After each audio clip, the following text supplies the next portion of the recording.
করবো না।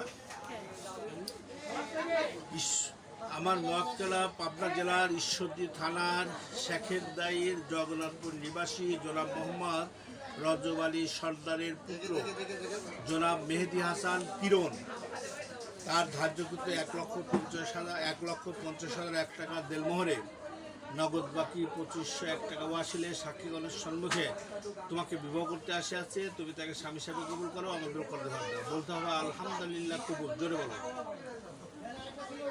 শুনতে পাইছেন? জোরে বলো, আরেকবার বলো। জোরে বলো। আমার মক্কেল জনাব মোহাম্মদ মেহেদি হাসান কিরণ তার ধার্যকৃত 1,50,000 টাকা দেলমোহরে নগদ বাকিতে তোমাকে বিবাহ করতে আসিয়াছে। তুমি তাই স্বামী হিসাবে কবুল করো। আরেকবার বলো আলহামদুলিল্লাহ কবুল। আমার মক্কেল জনাব মোহাম্মদ মেহেদি হাসান কিরণ তার ধার্যকৃত 1,50,000 টাকা দেলমোহরে নগদ বাকিতে তোমাকে বিবাহ করতে আসিয়াছে। তুমি তাই স্বামী হিসাবে কবুল করো। বলো আলহামদুলিল্লাহ কবুল। তিনবার শুনছেন?